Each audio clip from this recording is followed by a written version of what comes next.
Here we have the Title Update 2.5 Elemental Heavy Bowgun build with a Craftable Charm. Here we have the Title Update 2.5 Elemental Heavy Bowgun build with a God Charm. What's up guys, it's your boy Damo here, and today we're going to be chatting about the new Elemental Heavy Bowgun build for Title Update 2.5. Now whilst I am on my own here, I am solo, no Herald or Scrub today. I just want to point out that those two have been absolutely massive when it comes to both theory crafting and playtesting, all different iterations of build that we're going through today. I know it's been a while that people have been waiting for this video, and that's going to be for a couple reasons, right? A big one is because when it comes to using charms to increase the power of our sets, there are many different directions that we could go in with Heavy Bowgun, and we had to play test and theory craft every single one of those. So I just want to thank everybody right now for their patience, as we have definitely had quite a bit of time between videos here.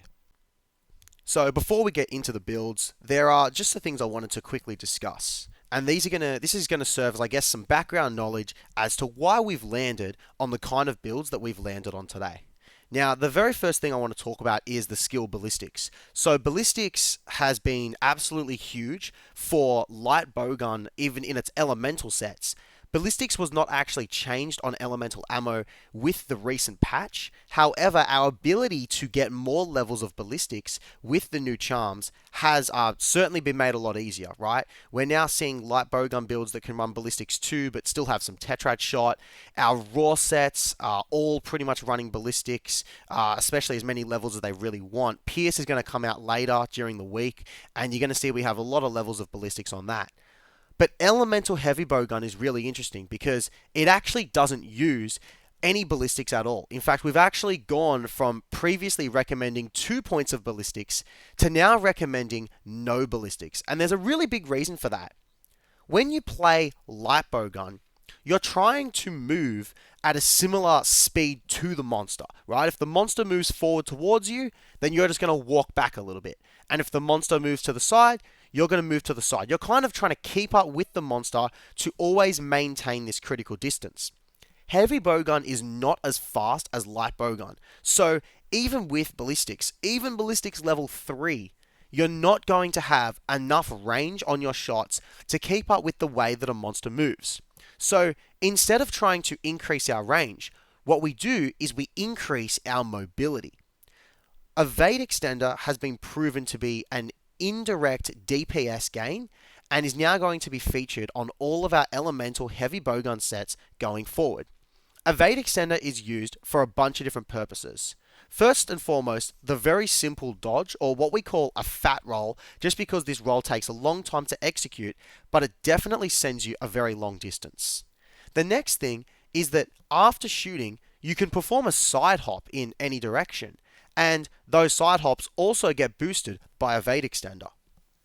The last thing is going to be, after doing a perfect guard, instead of trying to shoot straight away, you can actually just jump to the side. Evade Extender is going to affect all of these dodges, and it is going to greatly help your positioning. One thing that we found really important is that when you do a perfect guard on a monster's attack, you then want to actually step backwards, and that's going to put you back into critical distance with elemental ammo. And there's 2 ways that we could get back into critical distance after doing this step back. See, we could have ballistics, meaning that we don't need to step back as far, or we could have Evade Extender, which will just send us back further.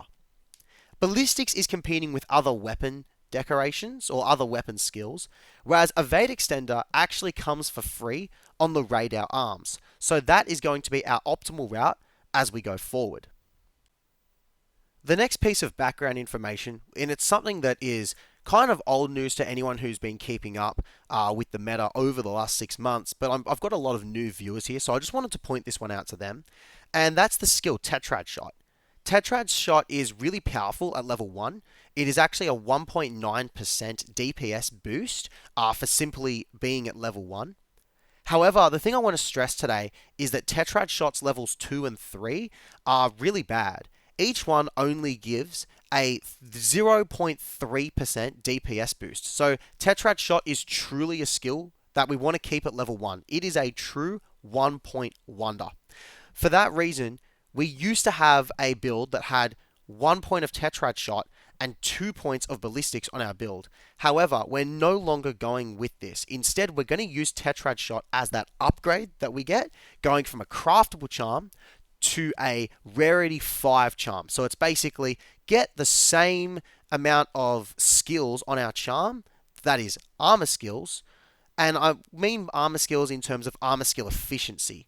I'll talk about this a little bit more later, but basically you can get a rarity 5 charm that can have the same armor skill efficiency as the craftable charm, but then you also get 1 weapon skill on it, and tetrad shot is perfect to have at that as that 1 weapon skill, because level 1 tetrad shot is nice and powerful, but then you don't want to max that skill out because extra levels, they're just so useless. Now, I mentioned earlier that we were going to have, or we used to have tetrad shot 1 and ballistics 2. But now, knowing that we don't need ballistics 2 and that tetrad shot, there's no point trying to max that out, what should we do for our base craftable builds? The answer lies in offensive guard. Offensive guard gives you a 15% boost to your attack stat. I'm not going to go in depth on gun math right now, but if people really do want an in-depth video on how elemental bowguns work mathematically, just leave a comment and I'll definitely make a video on it if enough people are wanting to, and if enough people are interested in that kind of thing. But basically, offensive guard, when it's active, is going to give you an 11.5% damage boost. I know it says 15%, but the way the mathematics works out, guys, I promise you, it's only 11.5%. However, 11.5% is still quite a big boost to have on your overall DPS. So what's the catch? Why haven't we been using it the whole time? Well, the reason why we haven't been using it the whole time, guys, is because we've been prioritizing things like ballistics. We've been saying that, oh yeah, you really want ballistics so that after you perfect guard, you're in critical distance. But now, knowing that we can get a Evade extender on our build so easily, we don't need the ballistics. There's no point going to tetrad shot level 3, so we use offensive guard. Offensive guard is only active for 10 seconds after you perfectly guard an attack. This skill becomes optimal to use, however, over 1 point of tetrad, so it would be 3 levels of offensive guard versus the old setup of 1 point of tetrad and 2 points of ballistics. Offensive guard becomes more powerful if you can perfect guard on average once per minute. So that's only about a 16 to 17% uptime on the skill. Now, that doesn't mean that you're going to easily just murder everything with offensive guard, because the problem is offensive guard is useful when you're getting attacked or, on a raw or some kind of monster AoE that you can easily perfect guard. The problem is you're a ranged weapon, and most people play this game in multiplayer, which means that actually getting 1 perfect guard per minute could be troublesome for some players. So now, taking a look at the build with a craftable charm, we can see the skill list here just on the right. Now, remembering that this is actually going to be using the Gore Guts armor set, which means a combination of arc-tempered monster pieces and then 2 pieces of Gore Magala armor. That 2-piece Gore is going to be really important, obviously, because of coalescence being a 30% element increase when it's active, and even though its uptime using calculations is only 40%, it still remains as the most important skill to put on our elemental bowguns, and that's why every single elemental set you see is going to have 2-piece Gore Magala armor in it. Now, from here, it's going to be our typical skills that are good damage boosters. Agitator, maximum might, antivirus, since we've got 2-piece Gore. One of the benefits, though, to going with the Gore Guts setup over the Gore Force setup is just the sheer amount of comfort skills that these pick up. Now, I will just talk quickly about power levels, right? So with Gore 4, you have 15 raw, but it's a conditional 15 raw, and it averages out to be around a 14 raw boost, so plus 14 attack. The 5% from the Guts set bonus on a perfect Artian gun is going to be I don't know why I was going to say 7%. It's 5%, and that adds plus 11 raw. So Whilst Gore 4 is more powerful, I'm going to be recommending Gore Guts. And like I've already spoken before about how the Evade Extender 2 is going to be important. But also for a heavy bowgun, getting Quick Sheath level 3 is actually quite nice. Now you will see that this build has Tool Specialist level 2, which on longer hunts could definitely allow you to use your Mantle twice, but that's more just a nice comfort skill at the end, you know what I mean? It's the Quick Sheath, it's the Evade Extender, and then of course having Guts itself, right?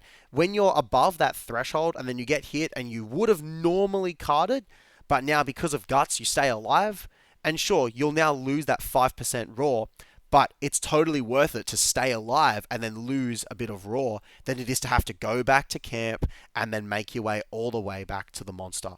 So yeah, new Gore Guts build, and this one's going to perform very well for you guys. Just quickly now having a look at those weapon skills. Of course, we're going to be having element attack level 3, critical element level 3.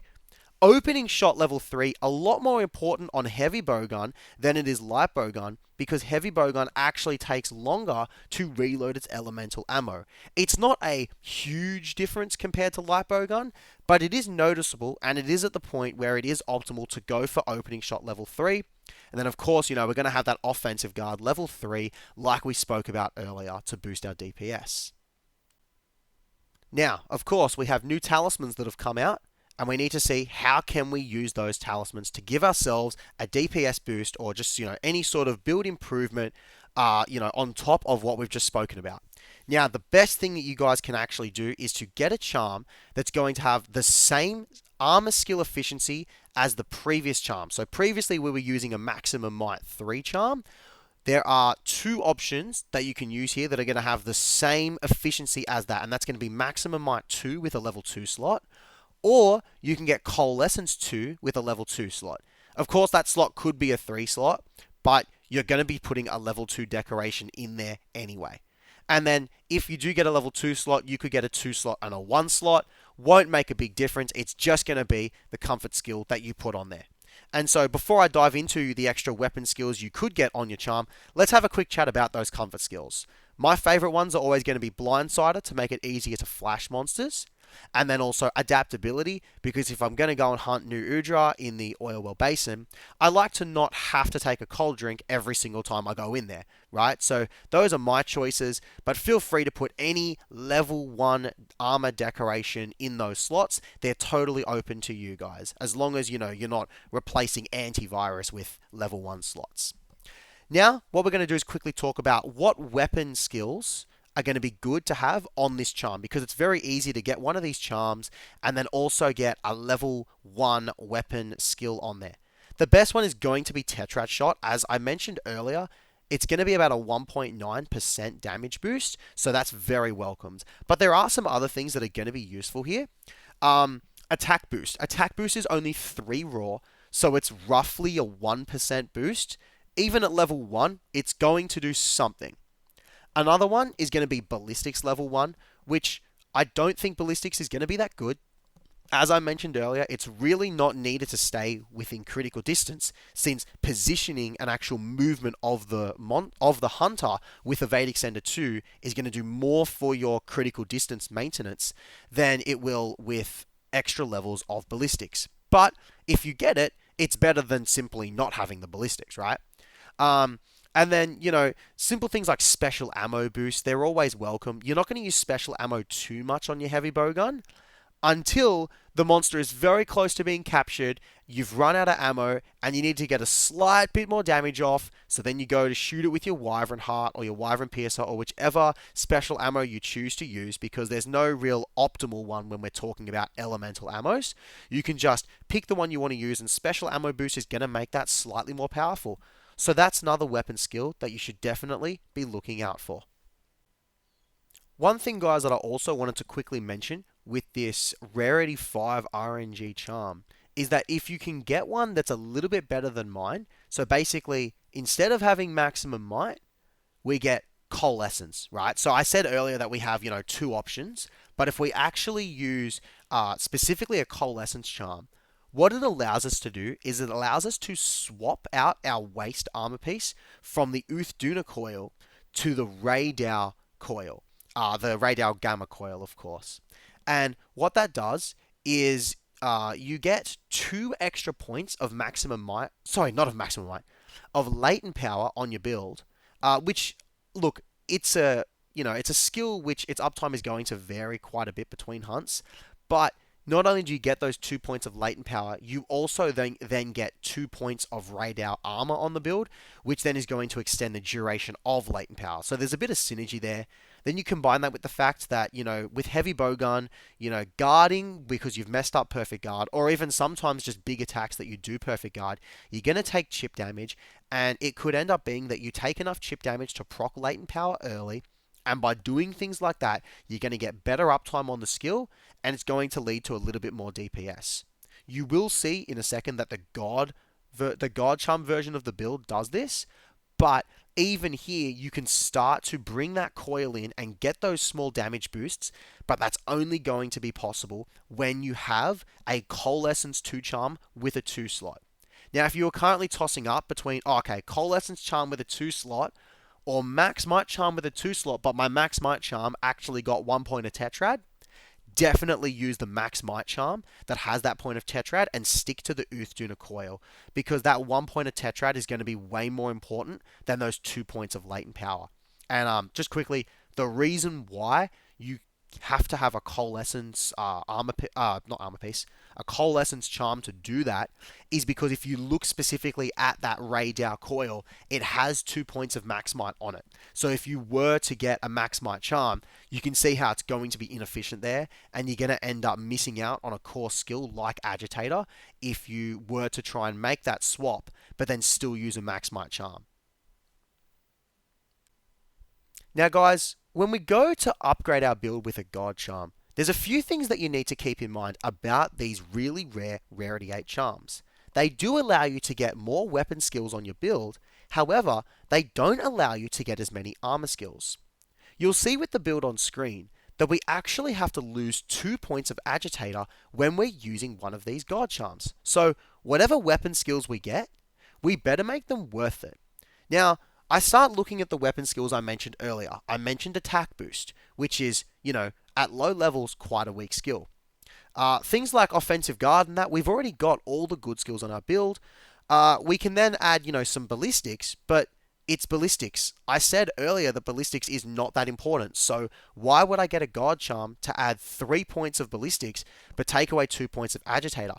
None of these things are truly going to be worth it, except one option. And this is half of the reason, guys, why this video took us so long to get out.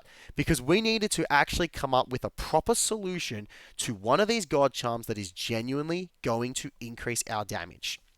I'll show the God Charm on screen for a bit, and you'll see it's quite a unique charm, and it's going to involve us having quite a unique deco setup, especially when we consider elemental guns, because we always want to use those combo decos. But in this case, we're actually going to be using an attack boost 3 deco, and then having 2 more levels of attack boost on our charm.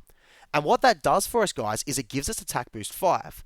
I said earlier that the power boost from attack boost was quite negligible. However, when we have 5 levels, we get a significant power boost. This does mean that you're going to have to take offensive guard off the build. However, it's completely fine, guys, because when we actually look at this and we run the numbers, we realize that attack boost is actually equivalent to having 2 perfect guards per minute from offensive guard in terms of power. Now, 2 perfect guards a minute when you're playing solo and you're playing against a monster that you know very well, it's not that hard to pull off. However, when you've got a big group of hunters together, when I say big group, as in I'm talking like if you have a 4-man heavy bowgun squad and you're going up against this 9-star, 5-diamond, Uth Duna or something like that, the monster is actually going to be relatively still. And whenever it goes to use that big belly flop attack, you're going to flash it. I don't want to see people perfect guarding, even if you have offensive guard on your build. I don't want to see people trying to perfect guard that attack, because the amount of damage that you're going to lose from being too close to the monster and just passing up the massive opening you get from having that flash during the belly flop, or as we call it, like a flash dunk. You're passing up so much damage there. So, moral of the story, guys, is when you're using offensive guard, don't go all in on that skill. That is a skill that you use for some extra damage on top, not the total focal point of your build. The benefit to having a God Charm like this is your build is completely free from offensive guard, and you just get to keep on playing very, very consistently. There are going to be some hunts you do where monsters barely move. They're even like, things like Chatacabra, they don't actually have a proper roar, so you have much less perfect guard chances. But you will appreciate that nice, it's roughly about a 5% damage boost that is always active on the heavy bowgun when you use attack boost level 5. We do this whilst keeping all of our other weapon skills, and in terms of damage losses from armor skills, again, it's only the 2 points of agitator. In this case, guys, you are going to gain more from the attack boost than you lose from losing the offensive guard and that agitator. Attack boost 5 is going to be really big here. As I've kind of mentioned earlier, with bowguns, increasing your raw attack stat is actually going to directly increase your elemental damage. Not just the raw portion of your elemental ammo, it will actually increase your elemental damage. So before we finish the video, guys, there's two things I just wanted to quickly touch up on. So the first one's going to be mantles. Pretty much every single mantle is actually viable on an elemental heavy bowgun set. So corrupted mantle, right? 5% more raw and 10% affinity. We're running critical element, and I've already mentioned a bunch of times in this video that increasing your raw will increase your element. So corrupted, a good mantle. We're not really using it for its gauge gain, so it's not as essential as it was on a light bowgun, but it is still probably considered the top mantle by many people. Then we look at evasion mantle. Evasion mantle gives you a nice raw boost whenever you perfectly evade an attack. Again, this is going to give you increased elemental damage, but if you are using offensive guard, there is a lot of anti-synergy here. So maybe reserve this one only for the god build. Then after that, we have Rocksteady Mantle. Again, not something I would be using if you are trying to perfect guard lots of attacks with offensive guard. But if you do have that god build, this is definitely something to consider. I like Rocksteady Mantle because of this, at the start of a hunt, you know the monster is going to roar twice. And yes, you can perfect guard those roars, but also you could just keep on shooting through both of them. That's why I really like Rocksteady. The last one, Mending Mantle. Mending Mantle is kind of insane in the sense that this mantle, during its 90 seconds or however long, I think, it might be like 1 minute 45, the duration on it. You will not have to heal during that time as long as you stay aggressive and keep attacking the monster. You really do not have to heal. This thing heals so quickly, and what's nice about it is that it's actually going to, you don't need to sheath your weapon to put your mantle on, so you can heal without sheathing, and you know that for that next minute and a half or 1 minute 45, I forget the duration, but you know that you're going to stay topped up with full health, and it's going to be super, super useful there. So that's my quick little rundown on the mantles. Honestly, play around with them, use whichever one you like, or just do what I do. I just use the one that's off cooldown, or often I just forget to use my mantle when I'm playing heavy bowgun because it's not as essential as it is on light bowgun. And then the next thing to talk about, guys, is just the food buffs.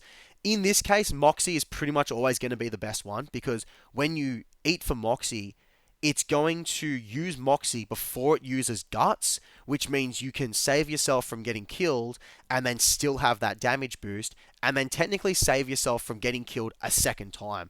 So those are going to be really useful there. Alright guys, well that finishes us up for today. I really hope you guys enjoyed the video. See you later.